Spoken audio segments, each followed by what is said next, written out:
Hello, అందరికీ నమస్కారం. Welcome back to Madhurimalu. ఇంకా ఎవరైనా మన ఛానల్ని సబ్స్క్రైబ్ చేసుకొని ఉండకపోతే ప్లీజ్ ఇప్పుడే మన ఛానల్ని సబ్స్క్రైబ్ చేసుకోండి. అలాగే పక్కనే ఉన్న బెల్ ఐకాన్ ఆల్లో పెట్టుకోండి. అప్పుడే వీడియో నోటిఫికేషన్ మీ దాకా వస్తుంది. ఇక లేట్ చేయకుండా మన స్టోరీలోకి వెళ్ళిపోదామా? నా సాడిస్ట్ మొగుడు ఎపిసోడ్ 91. థ్యాంక్ యూ మిస్ అంటూ టీచర్కి చాక్లెట్స్ ఇచ్చి తన క్లాస్ పిల్లలందరికీ కూడా చాక్లెట్స్ డిస్ట్రిబ్యూట్ చేశాడు విహాన్. ఇక అందరికీ చాక్లెట్స్ పంచిపెట్టేశాక తిరిగి మైథిలి విహాన్ ఇద్దరు ఇంటికి స్టార్ట్ అయ్యారు. అత్తా, మనం ఇంటికి గో కదా, అప్పుడు వన్యాకి చాకీ గివ్, ఓకే అన్నాడు విహాన్. సరే కన్నయ్య అంది మైథిలి. ఇక వాడు బ్యాగ్లో నుంచి ఒక చాక్లెట్ తీసి దాన్ని ఓపెన్ చేసి మైథిలి నోటి దగ్గర పెట్టాడు. మైథిలి ఒక బైట్ కొరకగానే వాడు ఇంకొక బైట్ కొరికి తింటూ ఉన్నాడు. ఇక అలా మాట్లాడుకుంటూ ఇంటికి చేరుకున్నారు మైథిలి ఇంకా విహాన్. వీర్, దివిత్, చందన, సుగుణ గారు, రాజ్ గారు మాట్లాడుకుంటూ ఉంటే వన్య మాత్రం ఆడుకుంటూ ఉంది. విహాన్ వన్య దగ్గరికి పరుగున వెళ్ళి తన ఎదురుగా నిలబడి తన చేతిలో చాక్లెట్స్ పెట్టాడు. వన్య, టేక్ చాకీ అంటూ చెప్పడంతో వన్య నవ్వుతూ ఆ చాక్లెట్ తీసుకుంది. ఇక ఇద్దరూ కలిపి ఆడుకుంటూ ఉంటే మైథిలి, చందన పని వాళ్ళని ఆ రోజు వంట చేయొద్దు అని చెప్పి వాళ్ళే చేయడానికి నిర్ణయించుకున్నారు.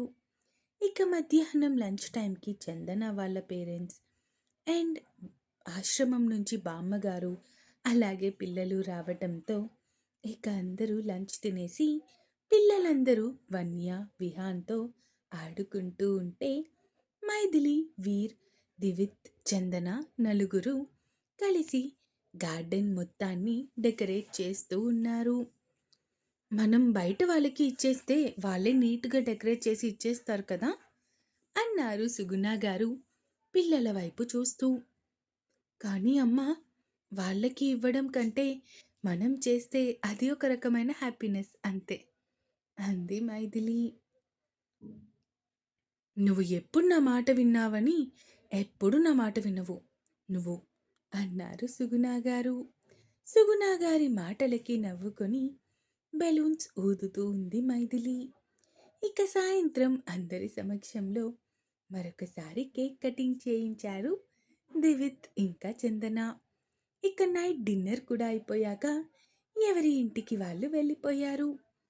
మళ్ళీ రేపటి నుంచి స్కూల్కి వెళ్ళాలి, గుర్తుంది కదా అడిగింది మైథిలి కూతురి వైపు చూస్తూ. ఎస్ మమ్మీ అంది వన్య.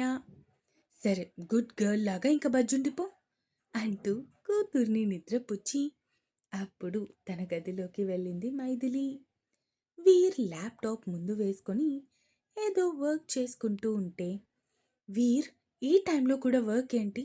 టైం ఇప్పటికే చాలా లేట్ అయింది, ఇంకా పడుకో, రేపు మార్నింగ్ ఆఫీస్కి వెళ్ళాక చేసుకోవచ్చు అంది మైథిలి వీర్ వైపు చూస్తూ. ఒక హాఫ్ అన్ అవర్లో అయిపోతుంది, పడుకుండిపోతాను, నువ్వు పడుకో మైదు అంటూ చెప్పడంతో ఒక నిట్టూర్పు విడిచి ఇక పడుకుండిపోయింది Maithili. Next day morning Divith, Vihaan ఇంకా వన్య ఇద్దరిని స్కూల్లో డ్రాప్ చేసేసి అక్కడి నుంచి తన ఆఫీస్కి వెళ్ళిపోయాడు. వీర్ కూడా ఆ రోజు ఇంపార్టెంట్ మీటింగ్ ఉండటంతో ఉదయాన్నే వెళ్ళిపోయాడు ఆఫీస్కి. మైథిలికి ఆ రోజు ఉదయం నుంచి కూడా కొంచెం నలతగా అనిపిస్తూ ఉంటే, ఇదేంటి బాగా నీరసంగా అనిపిస్తుంది అనుకుంటూ టిఫిన్ తినేసి వచ్చి పడుకుండిపోయింది. ఆ పడుకోవడం సాయంత్రం వన్య వచ్చే వరకు కూడా నిద్ర లేవలేదు. వన్య స్కూల్ నుంచి వచ్చి తల్లి పడుకోవటం చూసి తల్లి పక్కకి చేరి, మమ్మీ మమ్మీ, యు వై బజ్జున్నావ్ అడిగింది వన్య తల్లిని నిద్ర లేపుతూ. అయినా కూడా మైథిలి నిద్ర లేవకపోవటంతో మమ్మీ, మమ్మీ అంటూ ఏడుస్తూ నిద్ర లేపుతూ ఉంది. తను ఎంతలా లేపినా కూడా మైథిలిలో అసలు ఎలాంటి చలనం లేదు. వెంటనే కిందకి పరిగెత్తుకుంటూ వచ్చి ల్యాండ్‌లైన్‌లో చందనాకి ఫోన్ చేసింది. హలో మైథిలి. హలో అత్త, వన్య. వన్య బంగారం, ఏడుస్తున్నావా? ఏమైందిరా? మమ్మీ ఏమైనా అన్నదా నిన్ను? అడిగింది చందన. మమ్మీ, మమ్మీ ఎంత పిలుస్తున్నా నో వేకింగ్ అంది వన్య ఏడుస్తూ. ఏం మాట్లాడుతున్నావు?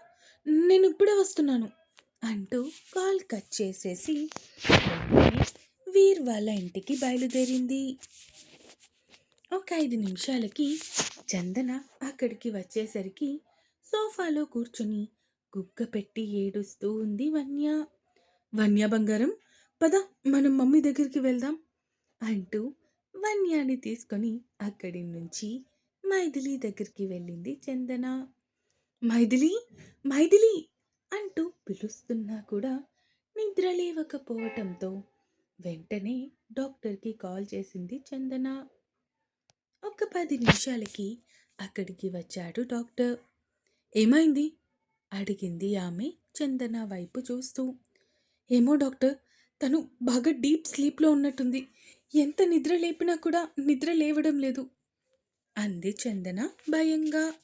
సరే, మీరు బయట వెయిట్ చేయండి, నేను పేషెంట్ని చెక్ చేస్తాను అంటూ చందనాని బయటికి పంపించింది డాక్టర్. ఇక్కడ ఈ గ్యాప్లో వన్య తండ్రికి ఫోన్ చేసి ఏడుస్తూ జరిగింది చెప్పింది. ఇక వీర్ కూడా ఆగమేఘాల మీద ఇంటికి బయలుదేరాడు.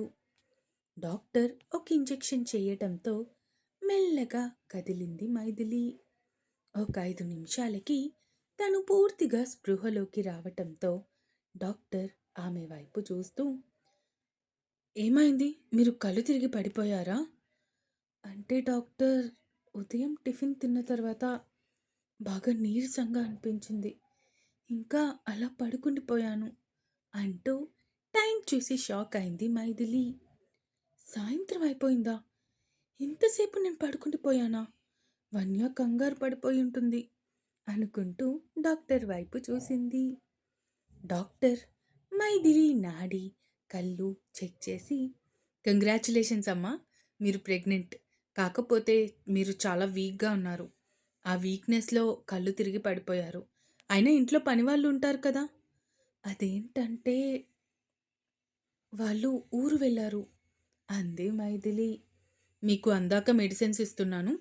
ఒక 2-3 డేస్లో హాస్పిటల్కి రండి, స్కానింగ్ చేసి మీ హెల్త్ మొత్తం ఎలా ఉందో చెక్ చేస్తాను అంటూ చెప్పేసి మైథిలి చేతిలో 2 రకాల టాబ్లెట్లు పెట్టి బయటికి వచ్చింది డాక్టర్. అప్పటికే అక్కడ వీర్, వన్య, చందన కంగారు పడిపోతూ ఉండటంతో ఆవిడ వీర్ వైపు చూసి, కంగారు పడటానికి ఏమీ లేదు మిస్టర్.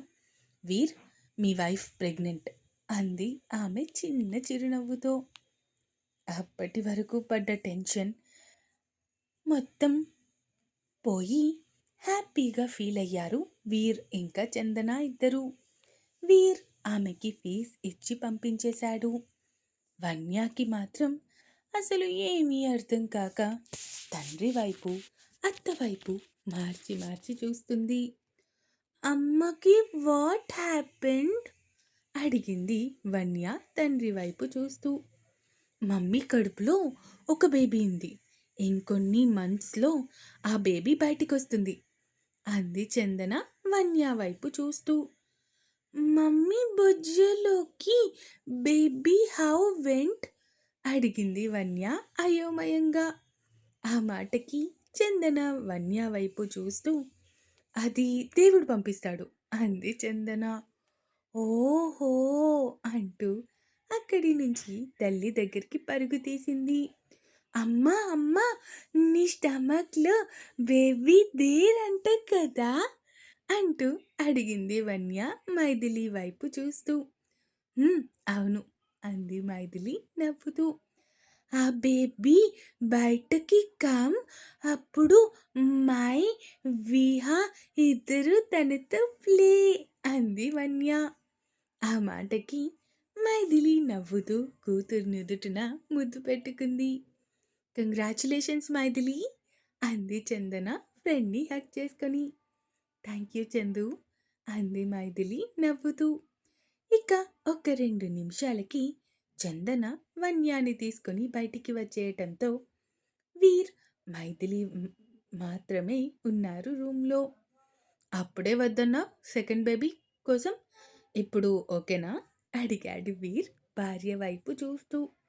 నేను వద్దు అనుకున్నాను, కానీ నువ్వు కావాలి అనుకున్నావు కదా, అందుకే నీకోసం ఓకేలే అంది మైథిలి నవ్వుతూ.